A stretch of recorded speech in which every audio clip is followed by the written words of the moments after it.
grass? Corporal?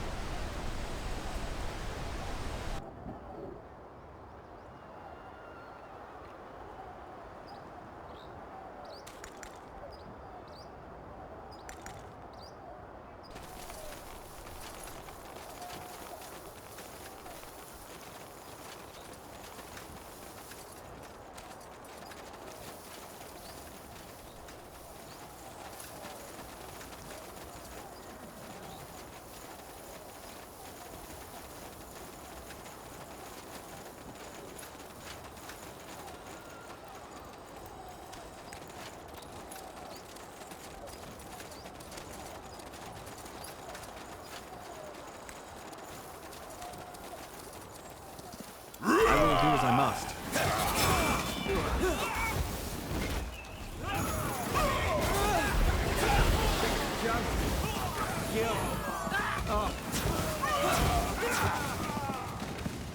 Zarek guides me.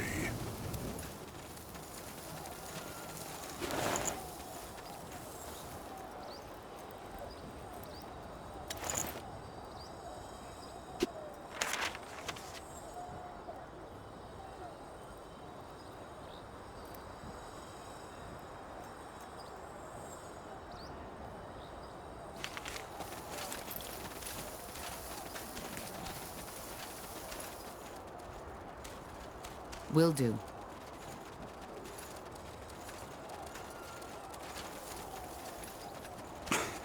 Blasted armor.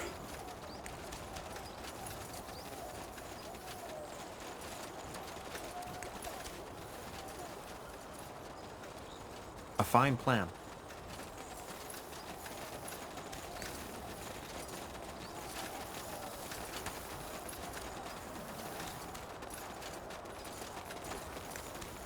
Fine.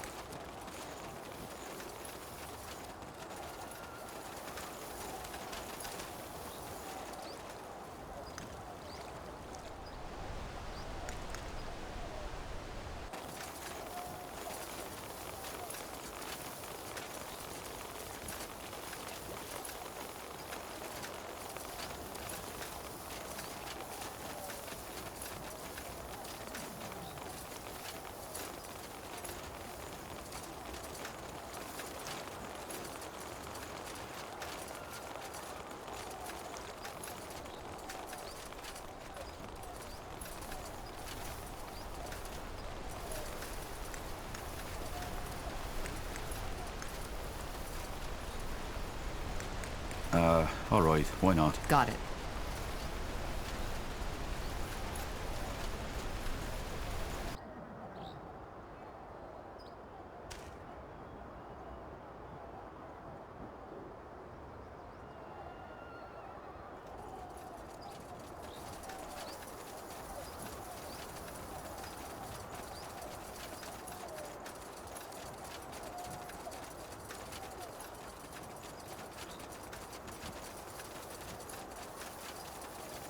For the fire wielders!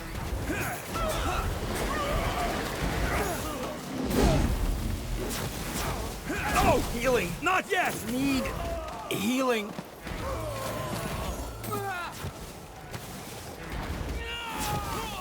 Don't move! Huh? If you insist.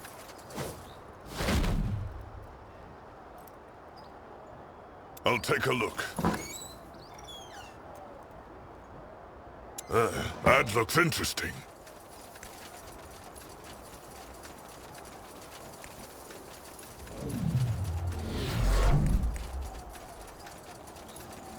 More fighting.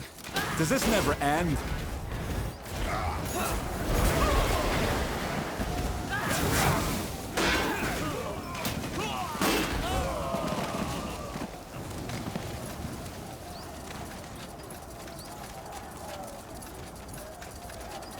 This way, right?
All right, let's catch our breath first. Angar, I'll talk to you when I'm ready to discuss the next steps. Good. I'll be waiting. What do we need? Will do. That's the way. Tahar, thank Nihal if you're awake. For a while, I wasn't sure you'd make it. How do you feel? Out on the battlefield, we didn't really get the chance to talk.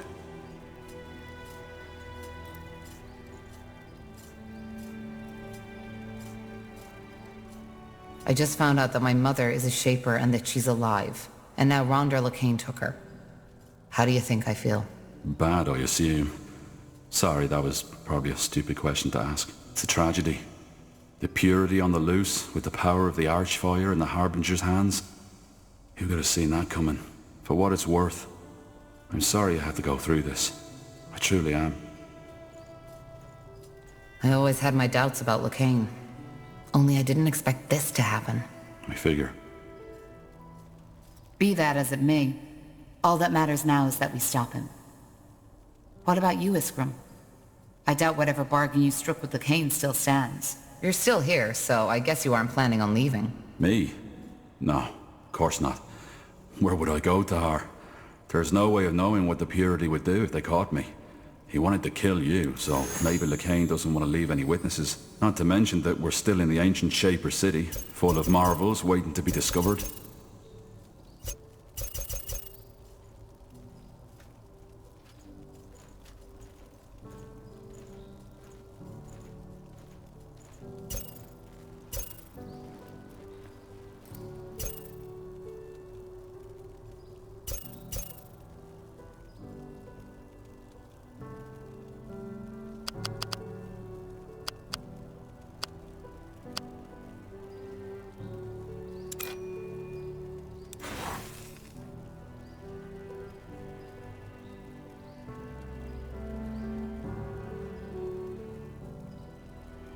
This isn't a game, Iskram. We're at war. I know, Tahar. And I will do all I can to help you end it. There's, one more thing I wanted to ask you. It's about your mother. About Andra. Ask.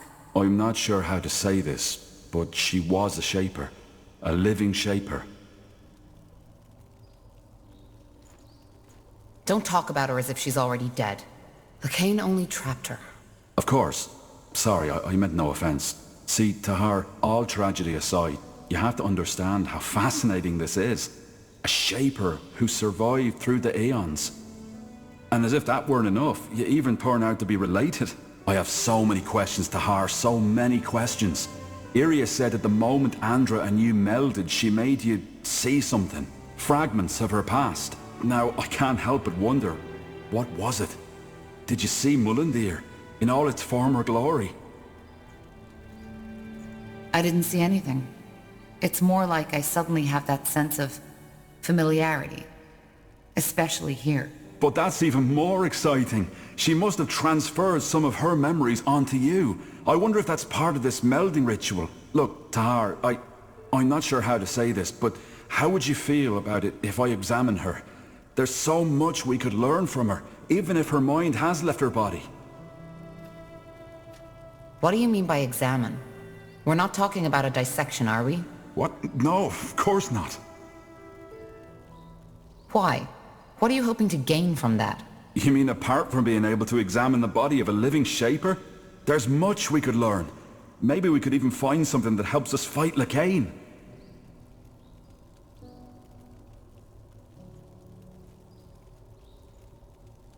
If you really think it helps, all right. Do it. You really just said that? By Nihal, thank you. I'll talk to Undergast as soon as possible. His knowledge will be a great help. It'll be a while before we can start, but we'll do it as soon as possible.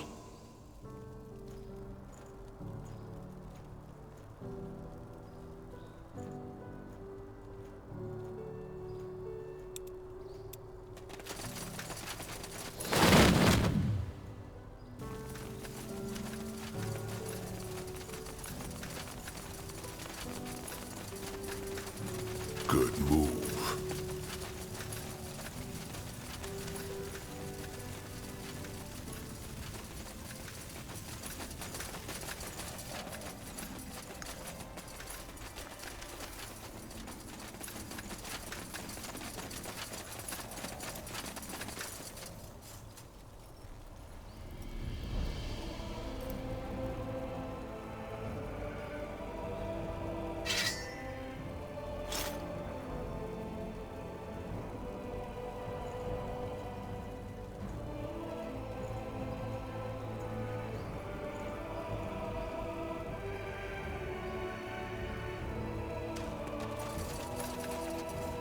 As you want.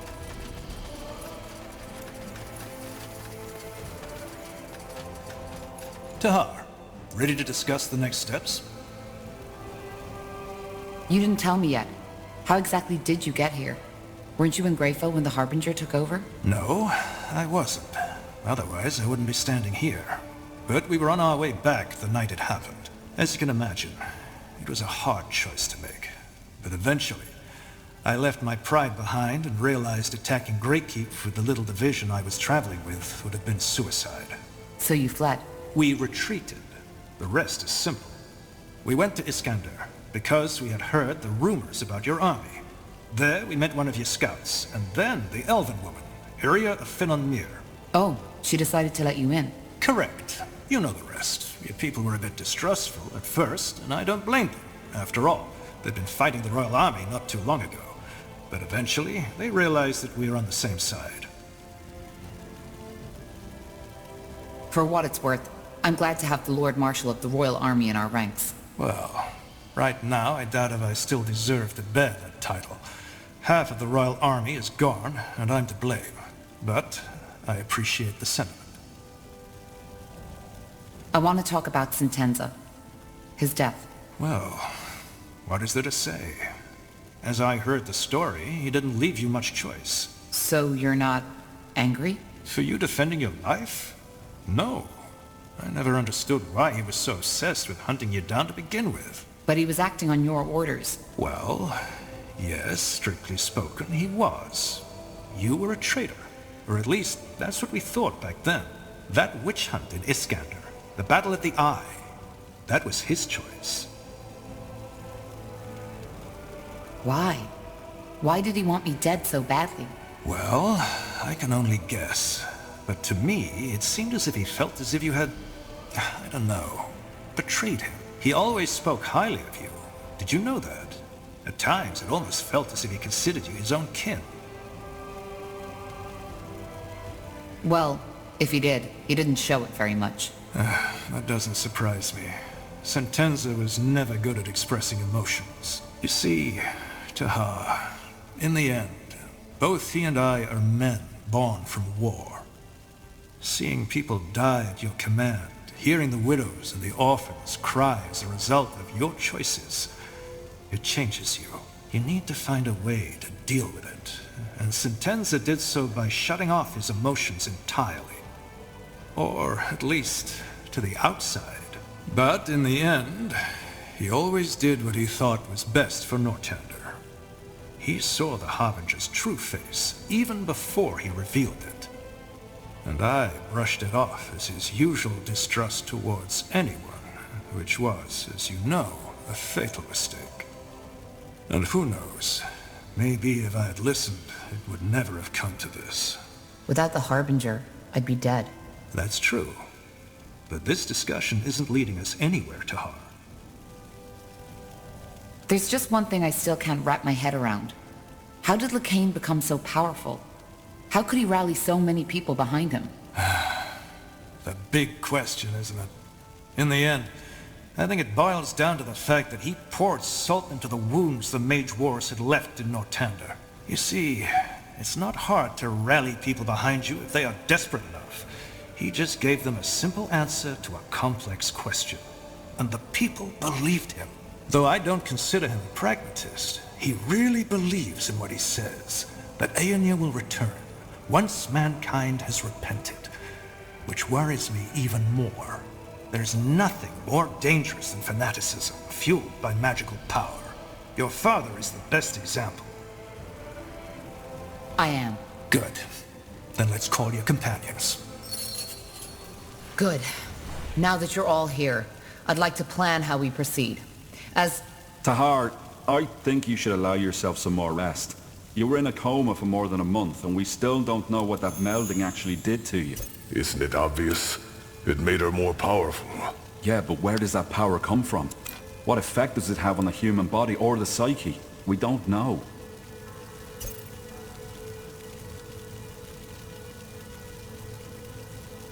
I'm all right, Iskram. Just trust me. Fine. Then go on. Thank you. So, our objective is clear. We need to defeat the Purity of Light and save my mother. Angar, am I right to assume that Lacane made Greykeep his new base of operations? Correct. It's the center of his power, which is both good and bad. It's bad because Greyfell was built to withstand any kind of ambush. And why is it good? Because it also means if we succeed and reconquer Greyfell, we'll cut off the snake's head. Once we kill Lacane, the Purity will fall. However, there's no point in fooling ourselves. That battle for Greyfell will be bloody, and if we want to have even the slightest chance of winning, we need to join the remaining houses. Ultran, Hallett, and Wulfgar. Yes. If we put this army together with theirs, we might stand a chance. Also, you should see if you can strengthen the alliances you already have, Tahar. I have a plan regarding that, so we can talk further once this meeting has been concluded. So do I. All right. So where do we start? It's up to you. But before we can even think about arranging a conclave between the houses, we need to break that spell the Harbinger put on my sister Myra. Isgrim, any ideas? Actually, it should be simple. We need to find the one controlling her, take the rune, and, well, destroy it in the forge. And who is controlling her? What if it's the Harbinger himself? I doubt it. The manipulator has to be physically close to his subject, so it'll most likely be someone in Lady Myra's army. But your rune will react to another rune's presence, so once that person is near, you'll feel it. Good. Then I have a plan. The Harbinger has taken up position in Iskander, between the Utran and the Everlight border. You know that place, Tahar. It's where your father started his rebellion. The Loyalist camp. So, what's your plan? We strike in full force and take the castle.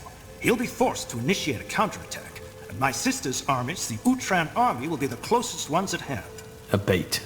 Yes, we hold the castle against the main army, whereas you, Tahar, and a small troop get behind enemy lines. You find the rune carrier and strike from the shadows. Obviously, you'll have to act quick. We can't hold against the entire Utran army forever. What if killing the rune carrier won't break the mind control? We'll just have to hope that doesn't happen. All right. So we take over the castle, wait for the Utran armies to cross the border, sneak behind their lines, and eliminate the rune carrier. And once Lady Myra is freed, we will gain the support of House Hallett and House Wulfgar. Yes, though we'll need to take care of something else before that. But let's discuss this when the time comes. Agreed. One more thing. This will be dangerous, and our original mission has been completed. In other words, if any of you are thinking of leaving, now is the time. Well, then we best get prepared now. I'll tell you when we head out. Understood. Tahar, I'd also like to talk with you if you have a moment. Corporal Tahar. A word, if you will? Who are you? Private Miller, Corporal. I'm from the Royal Army and came here with the Lord Marshal. We've captured someone who we suspect belongs to the Purity. He was seen in the deserted village outside this city, and he looks suspicious. He claims to be a simple courier sent to deliver a message to you, but we didn't want to take any risks. He's outside, near the entrance to the caves. I see. Thank you, soldier. Dismissed. Corporal?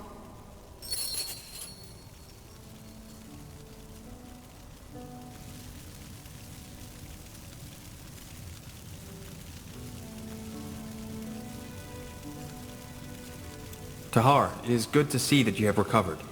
This place and these people lack guidance without you. They did? Yes. The Lord Marshal tried to assume control, but as you might have expected, he did not have everybody's support. I was even fearing an internal power struggle, and I'm glad it did not come to that. I must say, Tahar, your mother, she is remarkable. I have always wondered what the Shapers look like, and now I do. It is fascinating, though I suppose this is a difficult topic for you. Forgive me if my words were inappropriate. It's all right. Good. Is there anything else you wanted to talk about? Yes? What is it? So, Undergast, when you told me about your split with Lena, I got the feeling that you were more than just colleagues. You are asking if we were in love. Am I correct? Well, yeah, I guess. Then let me start by telling you that the term love is undefined and that theories about it conflict one another. I have read a lot of books on it, and I've studied the poems, and I've come to the conclusion that it is ultimately a primitive, carnal urge that people have come to romanticize for the emotions that come with it. I, myself, never felt it, and maybe that was because I saw the underlying mechanisms. I always found it strange how people overreact so strongly to such a simple emotion, and maybe that very fact stopped me from being able to feel these emotions at all. Well, what are the underlying mechanisms? The desire to reproduce with a fitting mate. In fact, the orcs have a very dry, rational view on this process, but for some reason humans, dwarves, and elves do not. Love is more than just that. Well, most people would agree with you, and I'm certain that in your subjective experience it is. So, what you're saying is that you were never able to feel love, but then Lena came along and you did? No, it was not that simple. What stood out in our relationship was that we connected. I've never felt that before. You see, Tahar, to me, the bonds people have always felt peculiar, and I am not like Yana. Her mind simply does not have the ability to feel these bonds anymore. She had them once, but then she lost them, as she became a dreamweaver. My brain is capable of feeling these things, but I am unable to connect with the outside world. I only have my own mind as a frame of reference. For example, when a person tells you yes, whereas he or she means no, you might be able to feel this discrepancy because you're able to empathize with her. I can't. To me, this person's distress would make no sense whatsoever. But then there was Lena. For some bizarre reason, she understood me and I understood her. Or at least, I thought that I did. It was as if this barrier, this shell that separates my mind from others, was pervious to her emotions. I know how strange it sounds, and I also have no explanation for why this was, yet it changed me. All at once, I felt connected. Do you know this feeling, Tahar? You have traveled with these people for quite some time now. Is there anyone you were, well, fond of? Not really. Why? I see. Then you probably know how distracting such a feeling can be. To be honest, when I first became aware of that bond between Lena and me, I was horrified. I could not focus anymore. When I sat down to write my studies, I realized after hours that none of what I had written made sense at all. What did Lena make of all that? Nothing. Unlike me, she did not try to analyze, to understand its origin.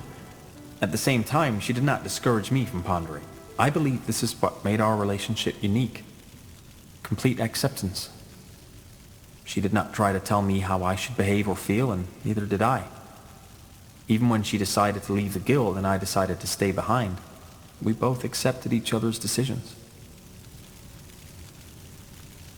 Your inability to relate to others, is it innate? Yes. If it were not, I might have considered my sudden connection to Lena as a symbol of overcoming. But it was not. Even though I felt connected to Lena, I was still unable to feel the same way towards others. This is what deeply confused me. Am I right to assume that your relationship ended with your disagreement over the Creators Guild abandoning its neutrality? No, you misunderstand. We never had a relationship. Although the feelings were mutual and we, well, acted on them, we never felt the need to bind ourselves to some close-minded societal construct. But yes, you are correct. It was the disagreement that broke our bond. Quietly, she left and never returned again. What? So you didn't even argue? I have a hard time imagining that. As I said, acceptance of one another's nature and decisions was a pivotal element in our interactions. Though I did notice that my unwillingness to follow her on her mission caused her more emotional distress than she usually would have felt. You see, if there ever was disharmony between us, it was when she tried to encourage me to embrace the world, as she put it. She told me that both I as a person and my studies would benefit from more first-hand experience. Such as? Well, anything. Traveling, studying the Tsarlanthep ruins first-handed, even visiting the city of Everlight every once in a while.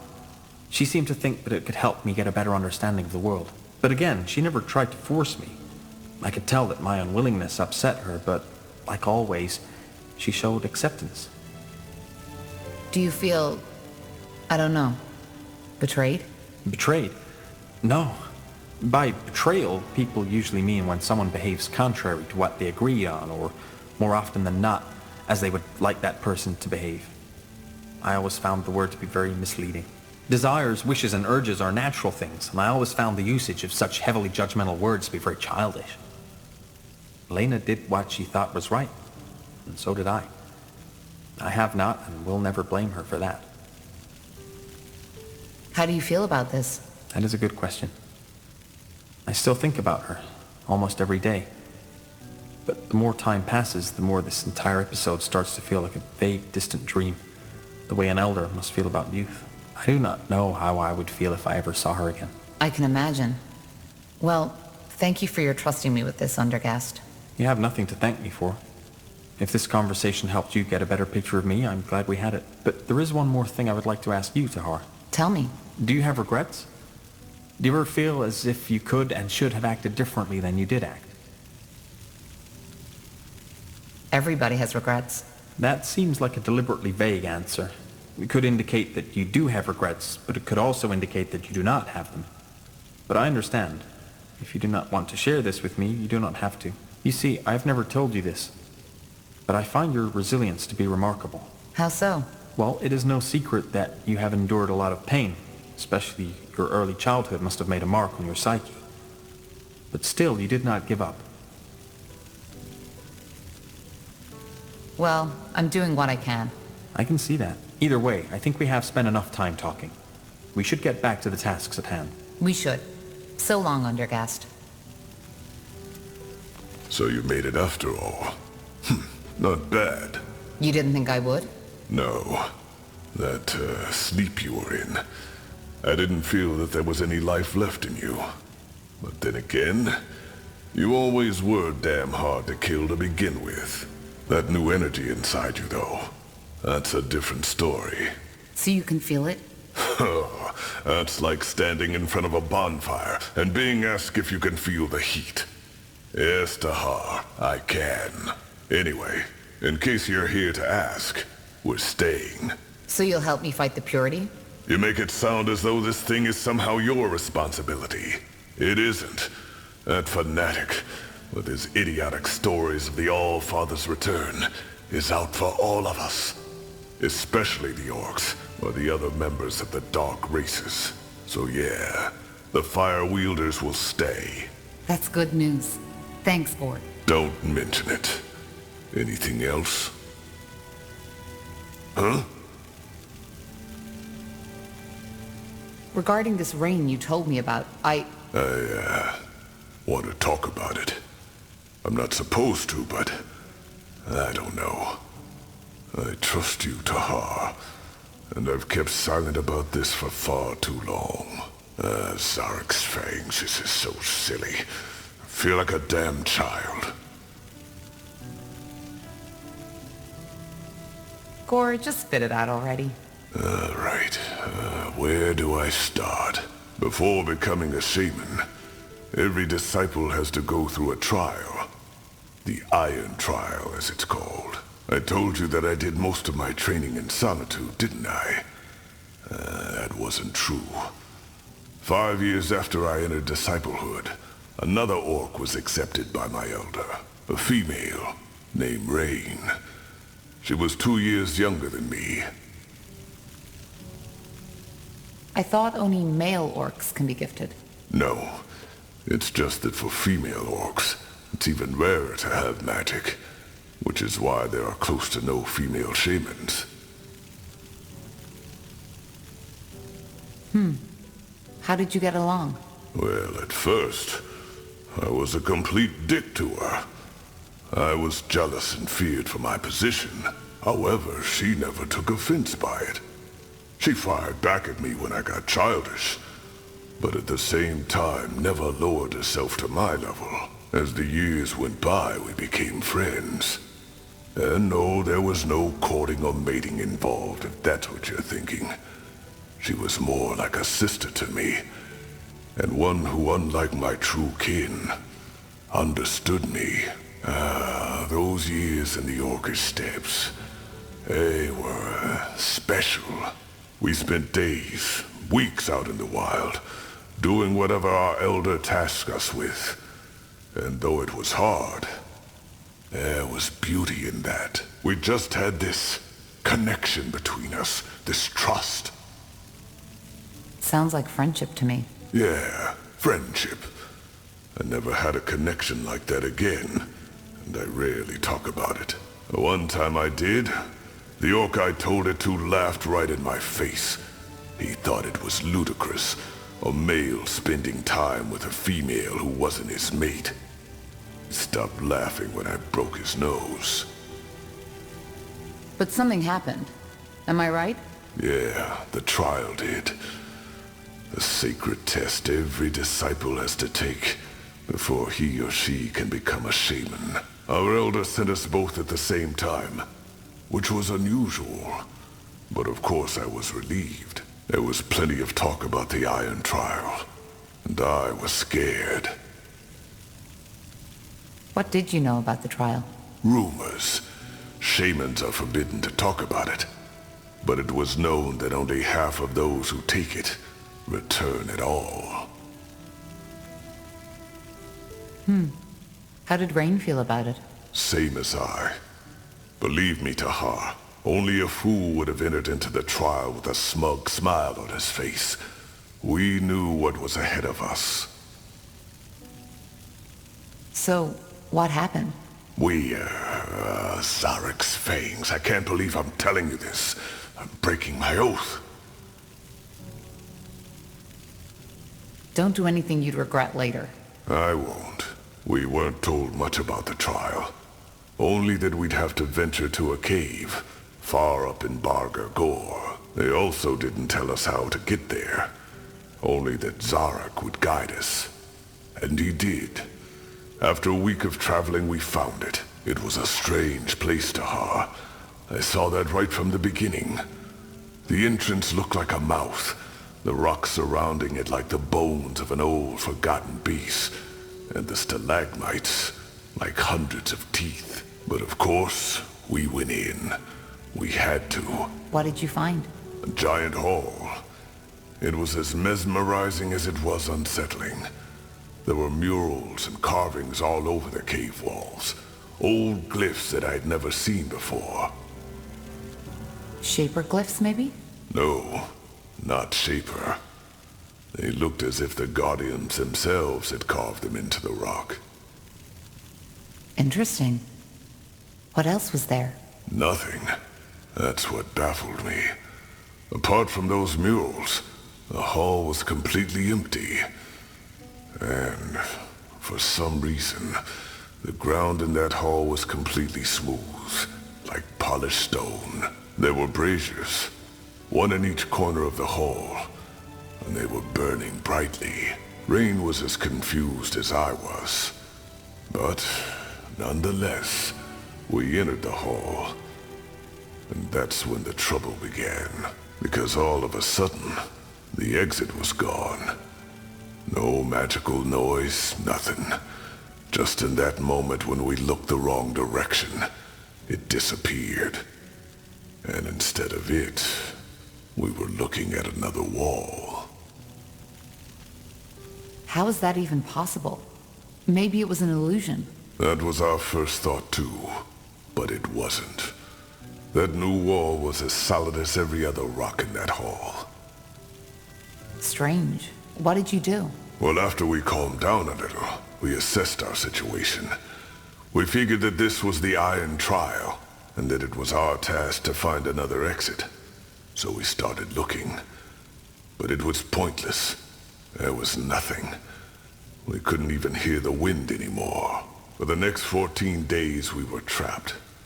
We couldn't make that wall disappear, and no matter how long we studied the glyphs, how long we prayed, nothing happened. On the 5th day, our provisions had come to an end, save for half a skin of water and a handful of jerky.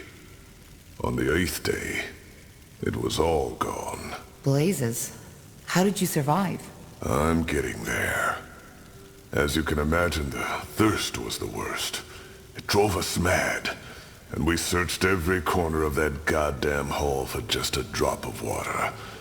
Not that we hadn't looked before, but as you know, hope dies last. Have you ever had thirst, Tahar? Real thirst? Yes. Then you know what it feels like. On the 11th day, Rain and I were puking our guts out. Our skin had literally started to crack, and I felt as if I was burning from within. On the 12th day, we were only an inch from death. That's when the dream came. A dream? Yes, a shared dream, almost like a vision. We were still in that hall, Rain and I, but we were out of our bodies, floating like spirits. At first I thought we had died, then I saw what was different. The floor was full of blood, and that blood was burning. The murals and glyphs had started moving, twisting, like shadows dancing on a wall. That's when I first understood what they were depicting. For some reason in the real world, I'd never been able to. What did they depict? It showed what was expected from us, what we had to do to get out. Sorry this isn't easy. I've dreamed about those weeks ever since. But telling someone, it feels bizarre. If this is too hard for you, we can stop. Nonsense. I started, so I might as well finish. Zarek demanded a fight. Either one of us died by the hands of the other, or we would die there together. The Iron Trial. We were never both meant to pass. Truth be told, that doesn't surprise me. Yeah, and it shouldn't have surprised me either. But for some reason, I don't know. He had known Tahar, our elder, our master. He had known that it would come to this. Yet he still decided to send the two of us out at once. So you fought each other? No. Trial or not, I would have rather died than done that. And that's precisely what I told Rain. A god that demands a man to kill his own sister is not a god that deserves worship by anyone. But Rain wouldn't have it. She claimed that if both of us died, both of our lives would be wasted for nothing. I got angry and asked her if she meant that she wanted to fight me. She said no. I don't understand. She wanted me to kill her. She told me that she was already too weak to make it down the mountain anyway, but that I could still make it. Believe me, Tahar, if there had been any strength left in me, I would have punched her just for suggesting it. Did you ever consider sacrificing yourself? No. I know it makes me sound like a coward, and maybe that was part of the reason why I didn't. But the sane part of my mind still believed that there had to be another way. That all this was just some cruel joke, and the cave we had found maybe wasn't Zarek's after all. And yet you're here. I am. I should have known before she even did it. She always had to have it her way, no matter the price. It happened when I was asleep. She took my dagger from its sheath, put it into my hand, and drove it through her throat without hesitation.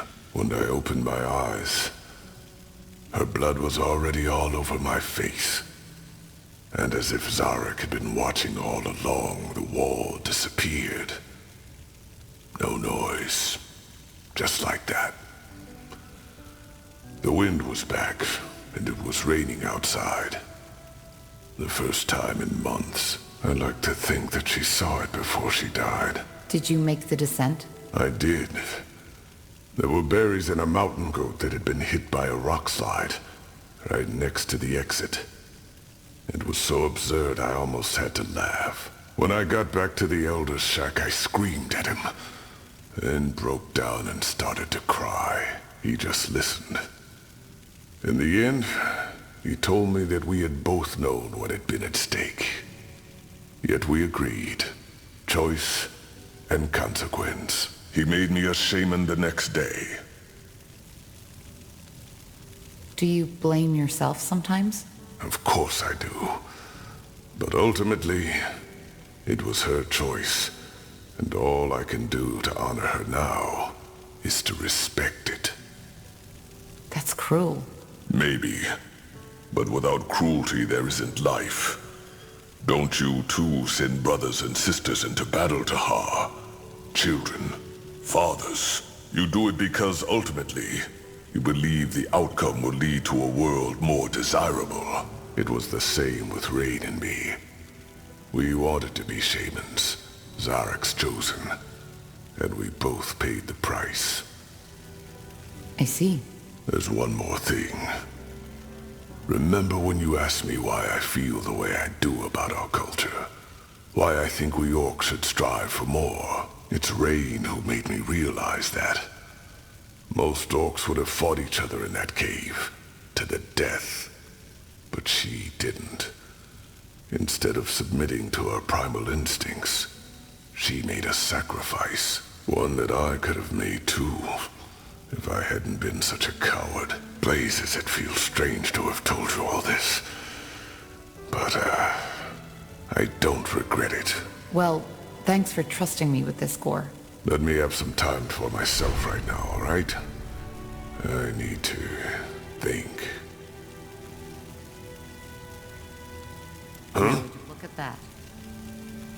You said you know where we can find more allies. Yes I do. I'll make it short. The Ash Reavers have invaded the foot of Barga Gore. If we defeat them and their leader, like we defeated Krell, their soldiers will join us. The Ash Reavers. I'm guessing that's another orc tribe. Yes, you already met them, back at Farland's Hope. They are a very violent tribe. A lot like what Krell wanted the Fire Wielders to become. And they are nomads. They never stay in one place for more than a couple of moons, which is why their city is basically a movable fortress. So we head back to Bargagor and defeat them. Sounds simple enough. Well, yeah. Except for one thing. Kagan, the Ash Reavers chieftain. I think this invasion is about more than gaining new territory. It's personal. He despises me, and that's putting it lightly. Why? Because you kill Krell? No. It's more complicated than that. Do you remember the story about my trial? About Rain? Yeah, I do. You took the Shapeshifter's trial together, and she sacrificed herself so that you could live. Yeah, she did. To get to the point, Kagan is Rain's true brother. To this day, he thinks that I killed her. Did you ever try to tell him the true story? We only met once. And yes, I did try to talk to him. It ended in a fight which I won. That disgrace only added to his hatred. And truth be told, that was my last attempt to convince him. I knew it was fruitless. Our tribes lived weeks of journey from each other. And, well, the memory of Rain's sacrifice is painful enough for me as it is. I just wanted it buried. Somewhere in the dark corners of my mind where I'd never have to face it again. Which, as you can guess, didn't work. I still have nightmares. I see. And that's why he invaded Bargagor. It must be. Bloodthirsty as the Ash Reavers are, there is no reason for them to start a war with the Fire Wielders, especially now that we unified them. He must have heard that I'm behind this, and that rekindled his hatred for me. In other words, we need to stop him, and as fast as possible. According to one of my sources, the Purity is also planning to start an attack on Bargagor. The Fire Wielders should be able to hold them at bay, but not if they have to wage war against the Ash Reavers at the same time. Why is the Purity attacking Bargagor? Isn't it obvious? To eradicate us. Just like the Dark Elves, we orcs are a creation of the renegade gods. So we aren't even given the chance to repent. The Kane's war doesn't stop in Northander, Tahar. He plans to take on the entire world. But that's crazy. He must know he can't win this. Does he? He's a fanatic. He thinks Aeonir is acting through him. I promise you this, Tahar. Even the moment your blade is at his throat, he'll think he can still win. He has completely lost his grip on reality. So what's the plan? Return to Bargagor, drive back the Ash Reavers, and kill Kagan? If all else fails, yes. We will kill him. For the sake of my people, and for our cause. But he's Rain's last living kin. So I want to first try reasoning with him instead. There must be a way to convince him that I'm not a liar, that I didn't kill his sister. All right. I'll tell you when we head out. Yes, Chieftain Czar already left before you woke up to get an idea of the situation. I know time is sparse, but we should leave as soon as possible. And thank you, Tahar. I appreciate it.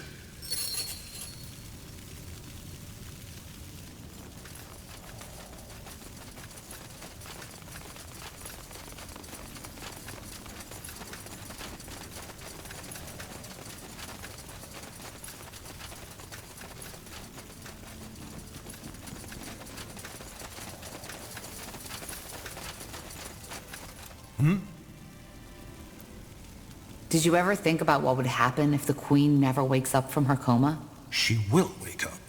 The healers claim that she's already getting better. They've claimed that ever since that dragon incapacitated her. The Queen has Hibernian blood in her veins. And as long as her heart is still beating, I will not waste any time thinking about something that might never happen. Though, of course, that is not to say that others at the court haven't done it. Most people believe that Queen Aelith doesn't have an heir. But that's wrong. She does. Really? Who? A cousin. I suppose you know about the Queen's problematic ancestry. The ability to give life has always been impaired in her bloodline, which is why she does not have any brothers or sisters. However, it was rumored that her uncle, Anno Aelith, left an heir before he died. A bastard son. It's the first time I've ever heard that. Yes, because the Crown took measures to quiet these rumors. Suffice it to say that Queen Aelith's supposed cousin is far from an ideal candidate for the throne. But I will not go into detail on this topic. It is irrelevant. And it will stay irrelevant. Because the Queen will survive. I can feel it. I wanted to talk about Leonon. I had a feeling you would. Look, back at Greykeep, the situation seemed crystal clear. You killed 3 of your brethren, and General Noria openly spoke out against you. Similar to my policy regarding the purity of light, I can now see that I was wrong. But again, all I did was to take all factors into consideration and decide accordingly. It was all I could do.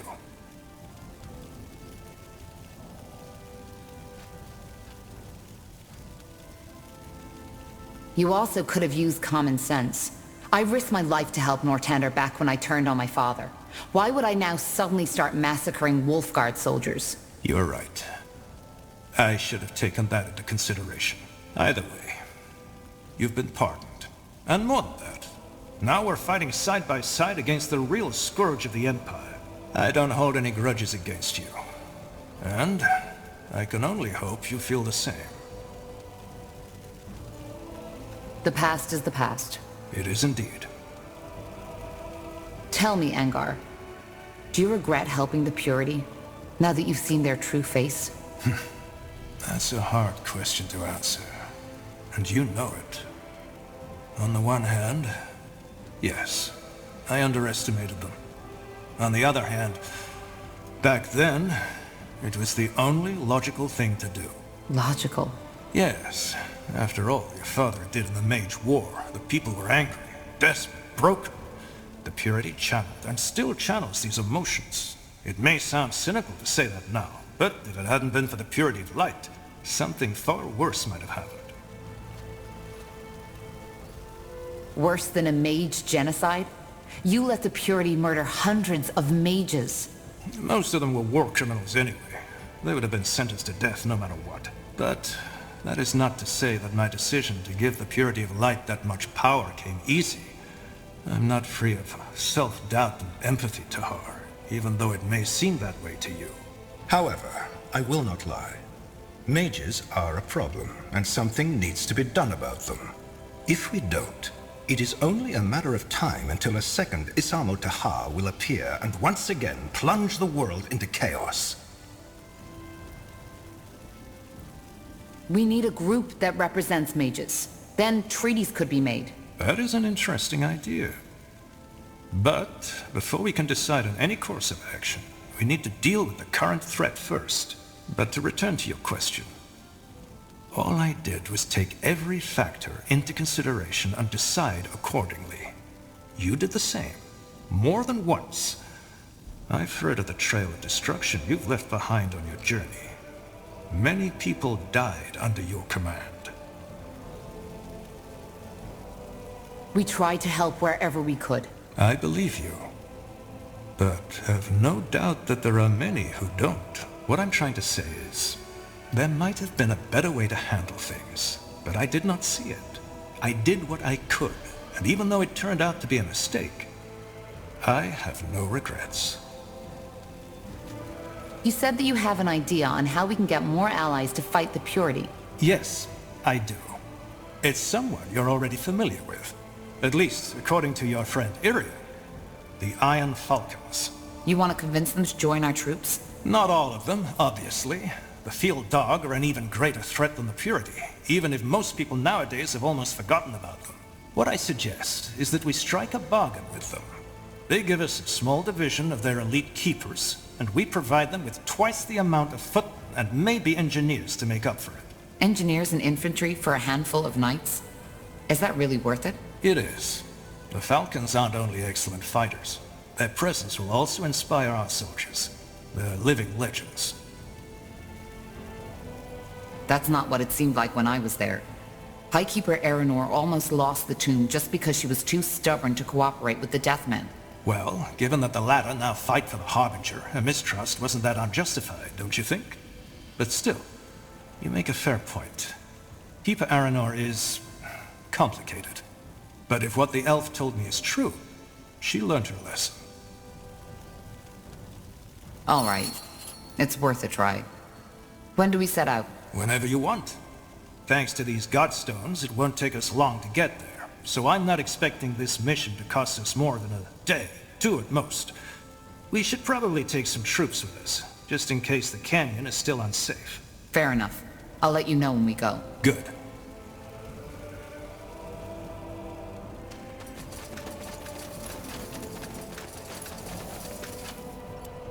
Tahar, what is it? You knew about my mother, didn't you? That's what you hinted at back in the forge before we set out to the Eye. Well, the answer is yes and no. I had suspicions, let us call it that, but they weren't enough to go on, and I had no idea your mother was connected to the Bloodburn. Why didn't you tell me? That I believe you might be the result of your father's experiments? That you're the offspring of some long-dead, forgotten race. Tell me, Tahar, what for? I mean, at best, you wouldn't have believed me. And at worst, it would have cost you your sanity. So no, I don't think I should have told you. I didn't know if these suspicions had any substance at all, and I would have been at great risk, especially back then when you were still part of the rebellion.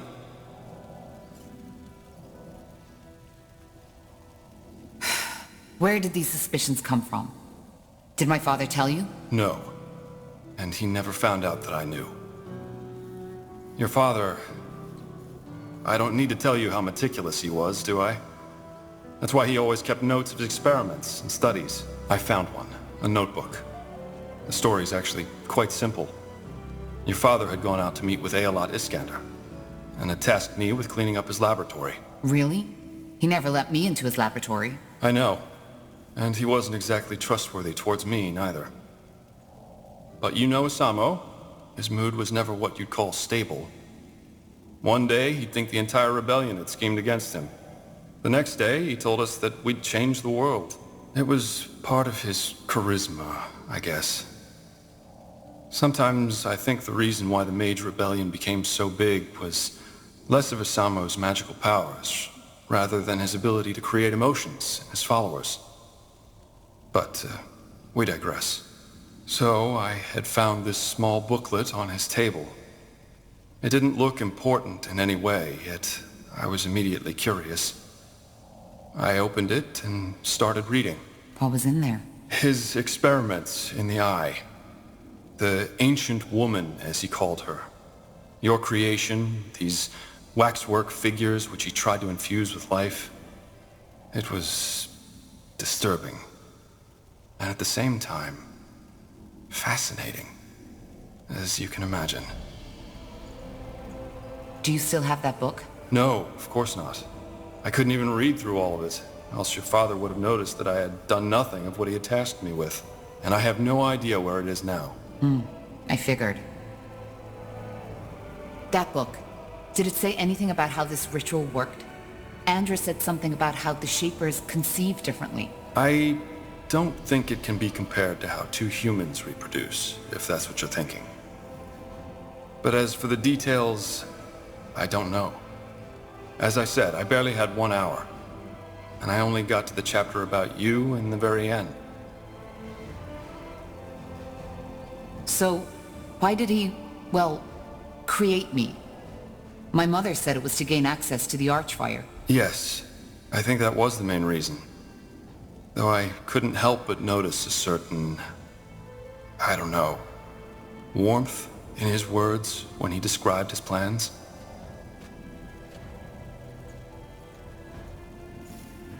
Was there? I know it sounds cynical, Tahar, but yes, there was. Still, I don't think you were just a tool to him.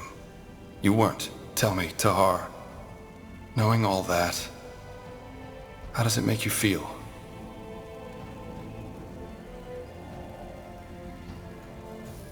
Well, it tells me that my choice to betray him was the right one. I was never sure if Asamo was really the madman people thought he was, but now I do. Yes, I guess you do. Either way, I think we both need some time to think. As I said, Tahar, I'm sorry that I didn't tell you earlier, but I simply didn't know what to do. Yes?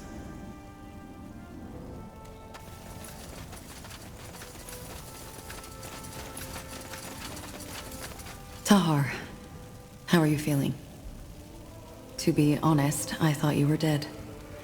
While you were in that coma, I was unable to read or feel any thoughts and emotions emanating from your spirit. You were like a corpse. I'm still trying to make sense of what happened. Yes, it must be confusing. There is something else I would like to talk about. Maybe you have guessed it already. Your friend. Now you know what killed him. Her. She was a woman, and her name was Mila. But yes, that's right. Now I do. It was your mother. The Shaper. What do you feel? I don't know. Ultimately, the question I asked myself is, can there be culpability if there was no ill intent?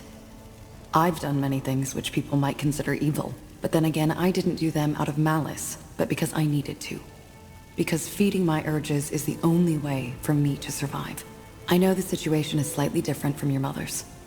She didn't know her song killed people. But ultimately it did. So the question is she to blame for Mila's death? And if not, who is? Why does it matter? It doesn't matter. But I would still like to know the answer. It's my father's fault. If he hadn't trapped her, none of this would have happened. And you wouldn't exist. Isn't that a strange thought? At least I know now what happened. That alone gives me some kind of closure. Do you hate me now? Or my mother? No. Hatred is an emotion I rarely feel, if ever. If anything, I feel grief that the person who was dearest to me died such a pointless death. I see. And what now? Will you stay? Yes, I will.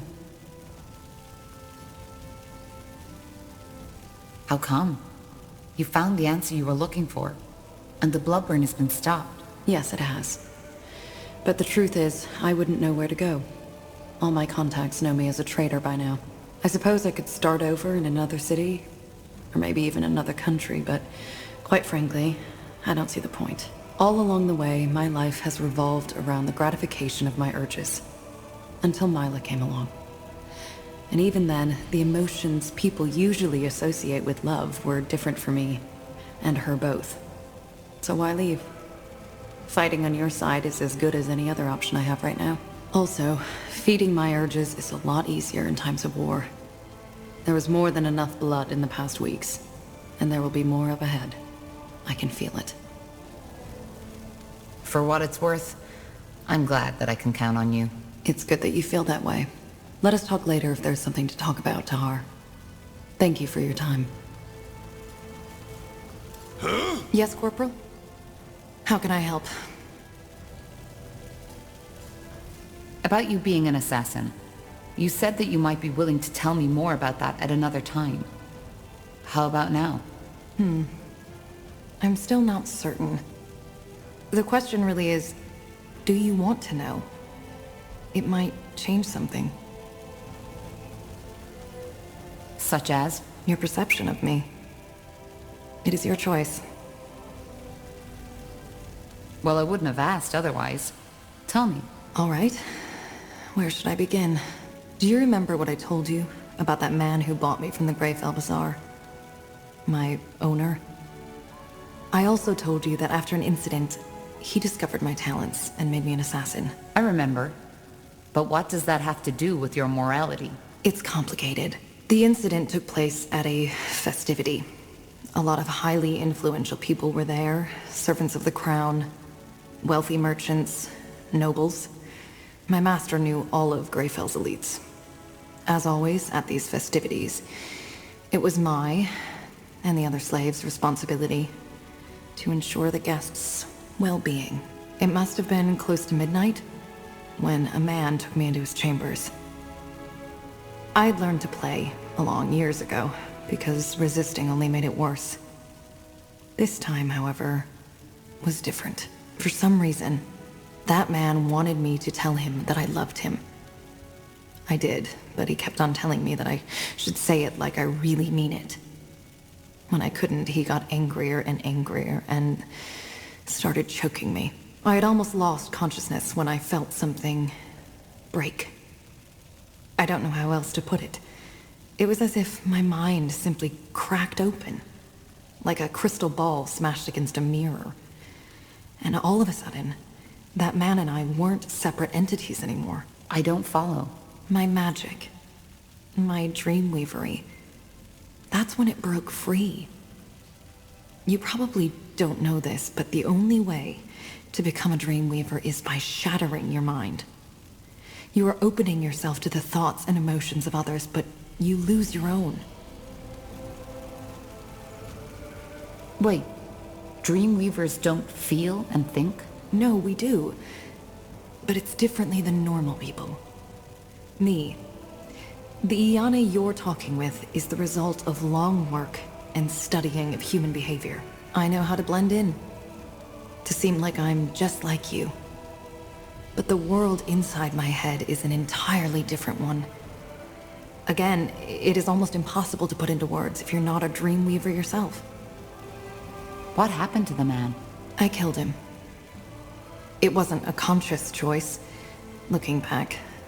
I even think that shattering my mind was my body's way of ensuring survival.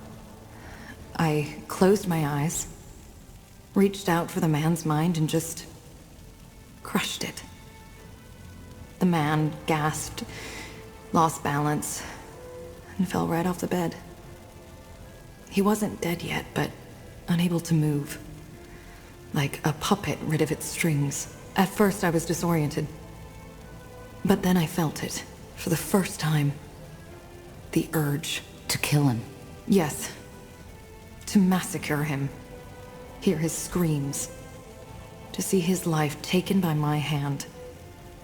I grabbed a lantern that was standing on a bedside table and knelt over him, and... well, you can picture the rest. To get back to your original question, that urge, it stuck with me. I think that the moment when my mind shattered and I became a dream weaver was what unlocked it. Ever since then, I've found violence and bloodshed to be ecstatic, erotic even. And when I kill someone, like I killed that man, I feel alive. Actually, it's one of the few times I am capable of feeling anything at all. And this is why you become an assassin? Yes. My master introduced me into the craft. Probably because he knew that my dream weavery had changed me. I wasn't just a slave child anymore. I was a weapon now. More than that, even. I needed what these new tasks my master sent me on provided me with. It had become a basic need of mine. Of course, I briefly considered changing my profession after my master had his accident. But I didn't. Killing is something I need, as much as a child needs the love of his mother. If I don't feed my urge, I will die. Not physically, but mentally. I just know this. But is there no way to cure you? To return your mind to its original state? No, there isn't. Well, that was definitely not what I was expecting. I can imagine. What about your victims? Don't you ever feel guilt? Once again, Tahar, I do not feel emotions the way you do. Of course I wonder if I made a mistake, but my reflections are purely based on theory. But then again, I don't accept just any contract. The way Leonider described you, you are a monster in human disguise. And that's the first principle I try to live by. Criminals first. The second one is never kill a mother or a child, regardless of the pay. What? No children? How noble. There's no need for sarcasm. I know that my restrictions may seem ridiculous to you. But what if you're wrong? If you kill an innocent? That has happened before, and it will happen again. You see, I do not consider myself some kind of vigilante, some kind of judge. Ultimately, I know that I am what society would call a murderer, and that I do what I do for myself, above all else. That's a lot to take in. I know. Now tell me, Tahar, do you regret asking me this question? Knowing all this, do you think I'm a monster? I don't think you're a monster, no. But I can't understand how you can choose to give in. As I said, it's a matter of survival. But I understand why you would feel this way. Anyway, I would like some time for myself now. I hope you understand.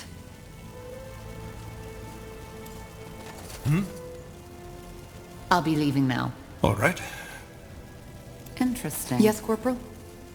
How can I help?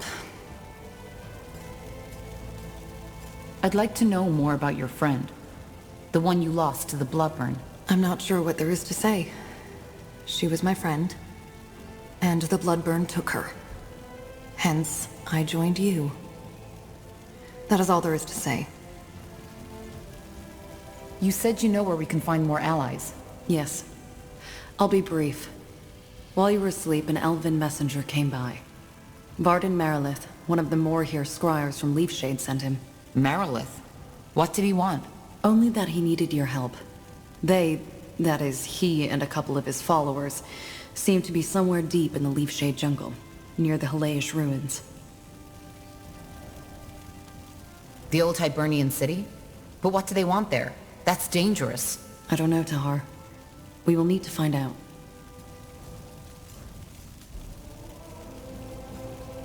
Do we really have the time for this? That is something you will need to decide. But if we don't help, it might cause unrest within the Moor here, who are fighting for us. All right. We might look into this. We should. Is there anything else you wish to discuss, Tahar?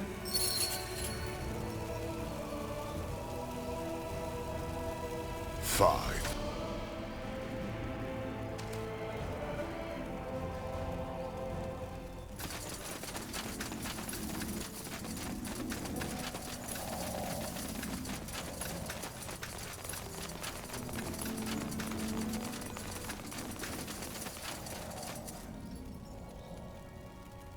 I'll take a look. I was hoping you'd come by. That was quite the surprise visit, wasn't it? The Harbinger couldn't have picked a better time for his attack. I guess you could say that. How's your injury? That blast from the barrier looked quite painful. The blast? Oh yeah, sure. I'm as good as new. One of the perks of being a light mage. Tahar, I'm sorry. For everything. What do you mean? Well, what you discovered in that dungeon. I didn't see that coming, honestly. I mean, I'd always felt you were different, but an experiment of your father? I would have never guessed. And now that bastard Lacane took your mother. It's just... one tragedy follows another. Now I feel almost ridiculous thinking about my supposed problems. We can still save her. Yeah, I know. And we will. Blazes. How crazy does that all sound? A half-shaper whose mother's spirit has been stolen by a religious fanatic. If all this weren't actually happening, I'd think I'd be watching a bad play. Though you'd definitely be the tragic hero in this, and I don't envy you.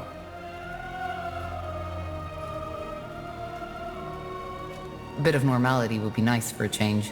I can imagine. Tell me, Tahar, if you had had the choice, would you have wanted to know?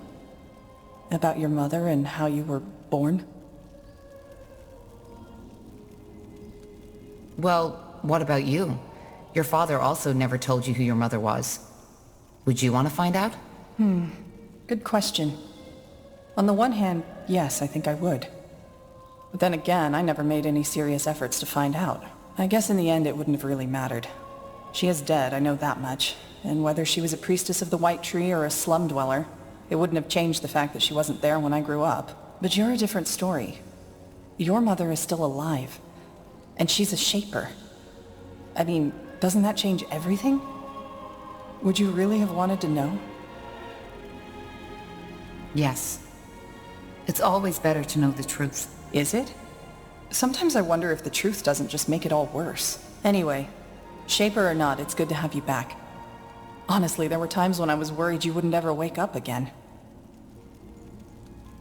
I'm touched. You better be. Anyway, in case you were wondering, I'm not planning to leave now. If you need my help, I'll be here. You don't need to stay. You know that, right? Our work with the Purity is over, and nothing's stopping you from going back on the road. Safer than mage-murdering Lightbringers, right? Look, unless you want me to leave, I'll stay, and I'll fight. And no, I'm not trying to sound heroic. Apart from the fact that there's worse company than you, the dwarf, and the others we picked up along the way, I can't just stand by and watch while those bloody fanatics do their best to plunge this world into yet another war. Thanks, Iria. I really appreciate it. Great. And now that we've got that out of the way, you should get some more sleep. You still look like a walking corpse. Don't make a habit out of it. I'll talk to you later.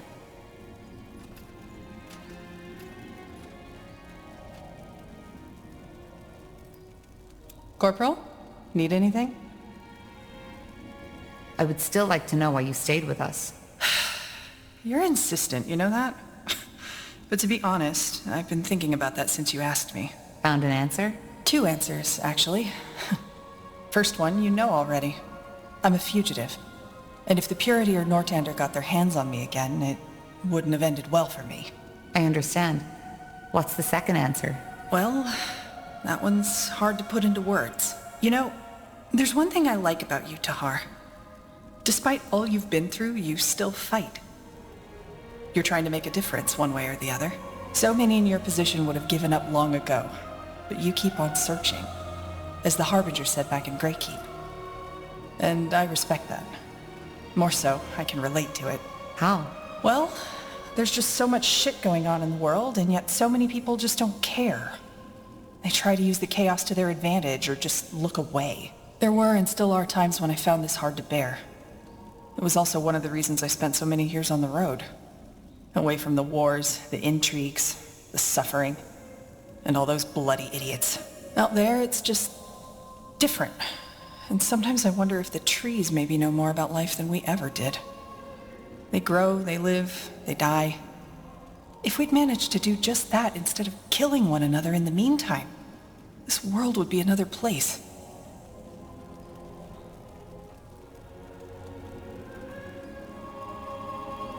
So you're here because you want to change things.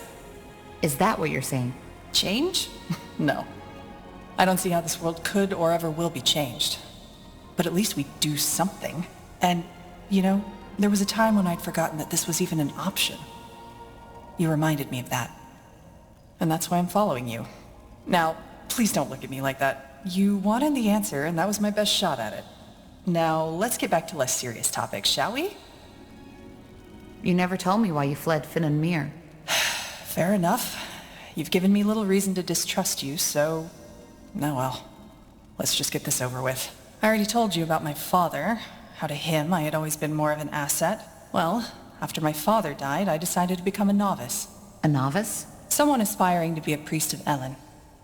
I don't know why I did it. It was something my father had always considered a backup plan if an arranged marriage wouldn't work out. Part of it was probably because obeying my father was all I knew at that time. Was it difficult to receive the novitiate? Not for me. First of all, I was a good candidate. I was still very young, not even in my 30s. And I already knew a great deal about magic and healing. Secondly, I was, after all, a pureblood. That helped as well. What does life as a priest of Elen look like? Boring. Though not as boring as a Northander monk's life. You are free to have family and to indulge in the earthly pleasures. Still, your life is devoted to worship. And for a priest of Elen, that means healing the sick and preserving Elen's greatest gift, nature. But something happened. Yes. In my first year, I fell in love. That crazy, hot-blooded, head-over-the-heels kind of love that the bards all sing about. The boy felt the same way, and for the next year it was, well, it was perfect. It was the two of us against the world. Maybe you know that feeling. And the priests didn't mind? Priestesses. Only women are allowed to teach. And no, they didn't. Elves consider love to be a blessing of Elen. Forbidding it would be near absurd. I have no clue where your monks got that idea from. Though, of course, that boy and I tried to, restrain ourselves when the situation demanded it. What was his name? Doesn't matter. Huh. And I guess your romance didn't end well. You guess right. But it was more than that. You know, I told you how I always felt estranged around other people. I knew how to put on a smile, how to make myself fit in, but it was always fake. Shallow. With him, it was different. Dramatic as it may sound, I thought I had finally found someone who understood me. Then there was the novitiate. Despite all the time I sunk into doing the crazy things lovers often do, I never failed as a student. Or, no, let's put it another way. I was the best, in every aspect. Which didn't sit well with some people. No. And eventually, they made sure I felt it. They excluded me from everything, stared at me when I walked by. It hurt, yes, but I convinced myself it didn't. I've always been good at that. But what happened? My lover's friends started manipulating him. Telling him that I only saw him as my pet, that he was a failure, and that I only kept him around to feel good about myself. What, and he listened to them? That's pathetic. Maybe. But he was young, same as I, and young people often do irrational things. You see, we novices all knew that only 4 out of 20 will be granted priesthood at the end of our training. And being a failed novice leaves you with a mark you'll keep for the rest of your life. It all looked peaceful on the surface, but beneath that it was an arena. And these other novices, they made sure my friend became aware of that fact. To him, I started being a rival as well. And do you want to know the biggest joke of it all? I didn't see it. The idea that, I don't know, that he would listen to them. That he would ever reach a point where he'd put what we had below his hurt pride and his fears. It never crossed my mind. So, what happened? Well, he knew I was curious by nature, so one night when we were in bed together, he suddenly asked me if I wanted to go on an adventure. Of course I said yes. So we snuck out into the cloister's courtyard. It was beautiful. The night was cloudless, and the old oak, our cloister shrine, had just begun to bloom. We made our way to the library building, but of course the door was locked. Out of nowhere, he pulled a key, grinning at me, and opened it. It was insane. As you can imagine, priests aren't known for being lenient towards these kinds of trespassings. We were risking our novitiate, and I didn't even know the reason, but I liked it. And we were doing it together, weren't we? It was exciting. He took my hand and we went to the High Priestess's office. We opened the door and went inside, and there he finally told me what we were here for. To open the grimoire, the High Priestess's spellbook. Whatever that is, it sounds like that was a terribly bad idea. It was. It was a stupid idea. And if I hadn't been so blind, so bloody naive, I should have seen it by then. But I didn't. What did he ask you to do? To open it and try to read one of the spells. He teased me. Told me that I wouldn't be able to do it. You know? Saying it like that. It sounds so bloody stupid, doesn't it? But again, I was too blind. I laughed. I wanted to impress him, so I gave him a kiss. Opened the page and started saying the words. Long story short, I lost control. The spell was too much for me to handle and it misfired. One moment I was staring at the pages, the next one the library was aflame and my lover was gone. How far did that fire spread? Not far. It was put out before it could do real damage. But, of course, that was the end of novitiate. I was thrown into the cell of shame and sentenced to 12 years of polishing prayer banks and cleaning floors in the shrine. Did you try to tell the priestesses the whole story? No, I just sat there and smiled. Of course I did. But my love had all his friends to back him up. To them, it wasn't even a trial. It was a feast. Your lover, did he regret it? I think so. The only bloody gratification I ever got from this. But even if he would have confessed and begged me to take him back, I couldn't have. All that connection, that trust, it was gone. Worse, it was tainted. But you never polished those prayer banks, am I right? No. In the night after the trial, they still let me sleep in my chamber. Thoughtlessness, I suppose, or maybe they simply didn't care. I got my things, left, and never came back. So, here it is, the whole truth. No dark secrets, no assassinations, no necromantic rituals. Just a plain old broken heart. Compared with all that shit you had to go through, it almost sounds ludicrous.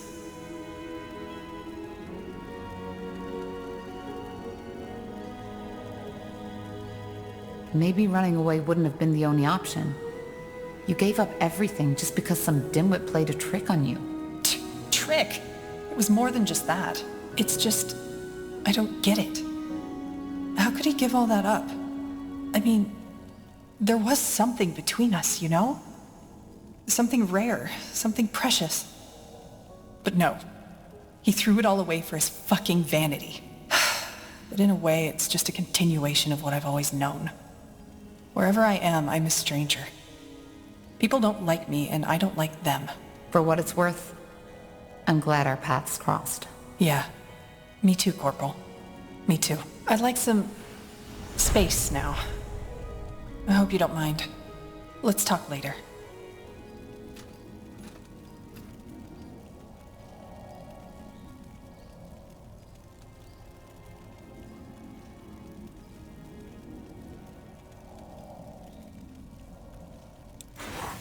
Let me know what you need. Understood.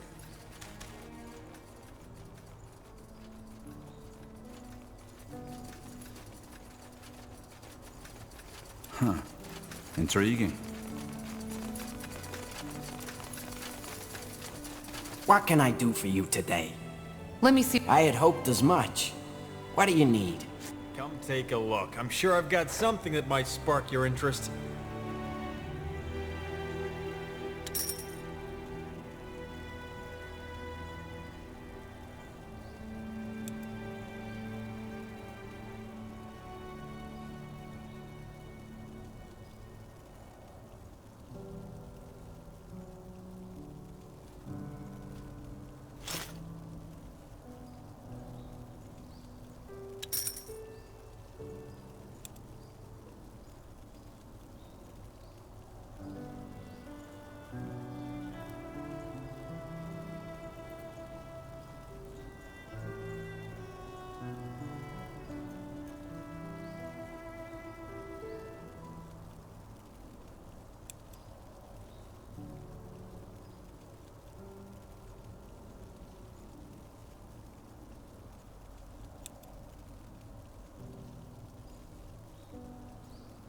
Farewell.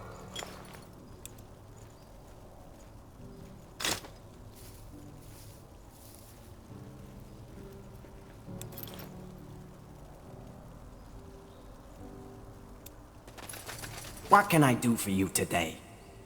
Let me see what you have in stock. I had hoped as much. What do you need?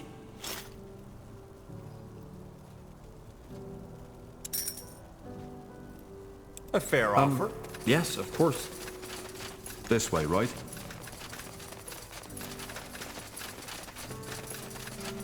Ah, Corporal. I've found some new treasures. You might want to take a look at them. Silver swords.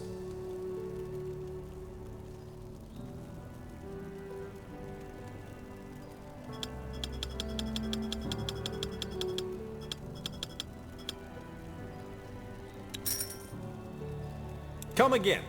May Tiara bless your path. Certainly. Yes? Have you come to see the fruits of my labor? I'm sure I have just what you need.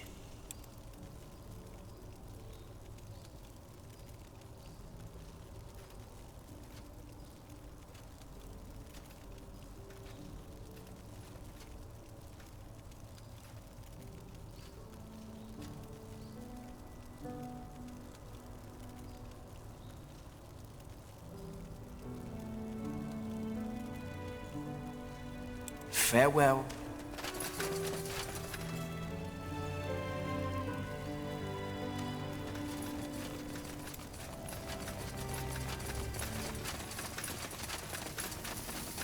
What is it?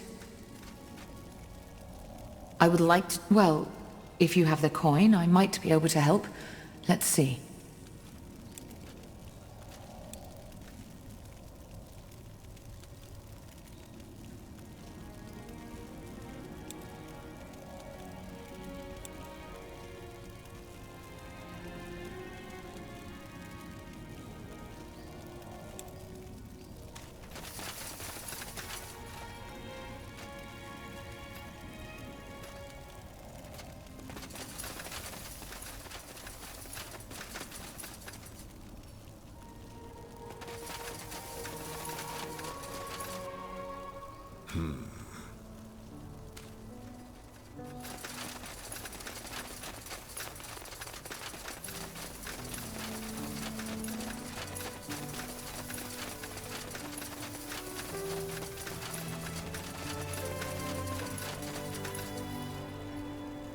Yes? Yes. You want to trade?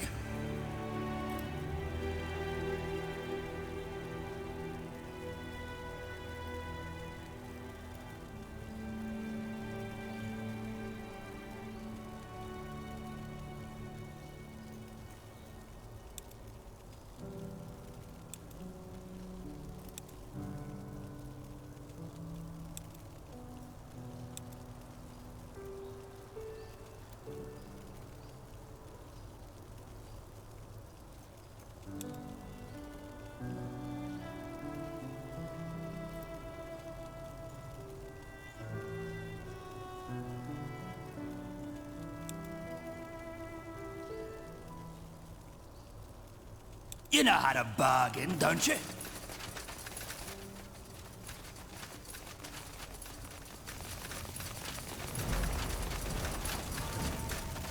Yes?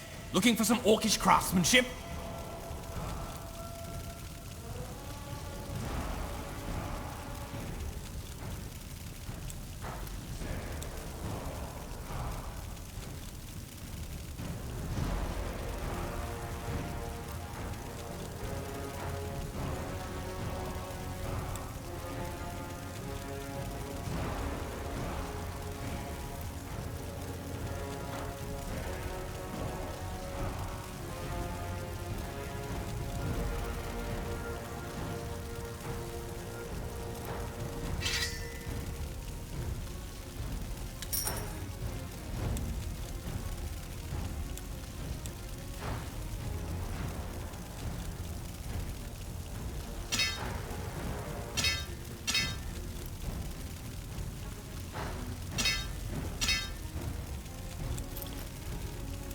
Yes? Looking for some orcish craftsmanship?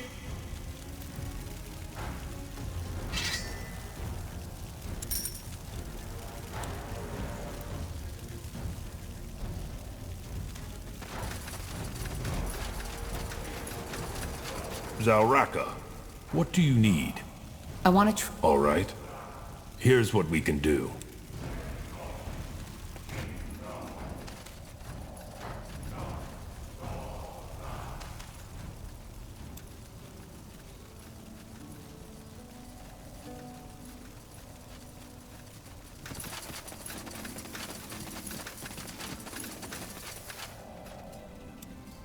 So, He gave... sounds just like him. A sad man he was. Always tried to do the right thing, and always failed so miserably. Either way. Anything else you need? Huh?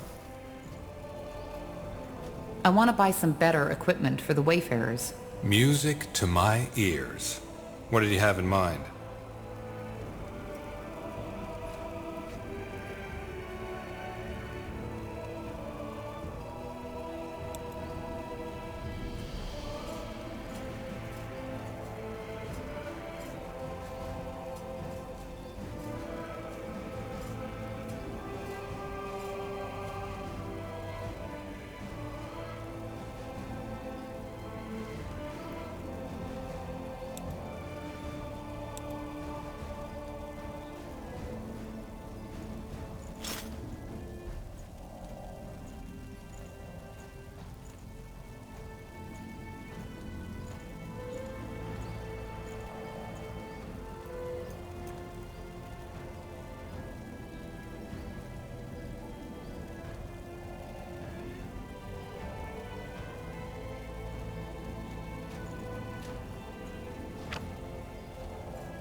Huh?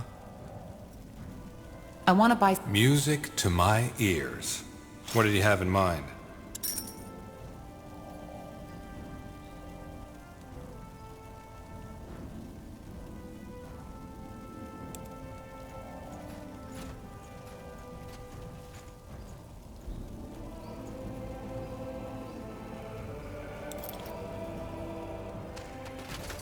Good move.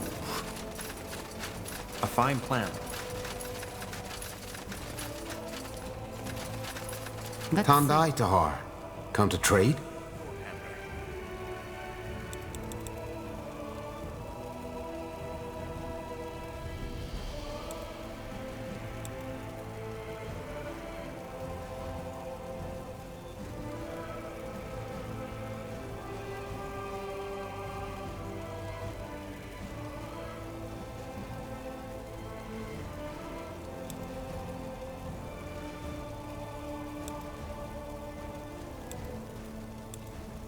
Pleasure doing business with you. Come Blasted again. armor. I'm getting new wares by the next moon's turn.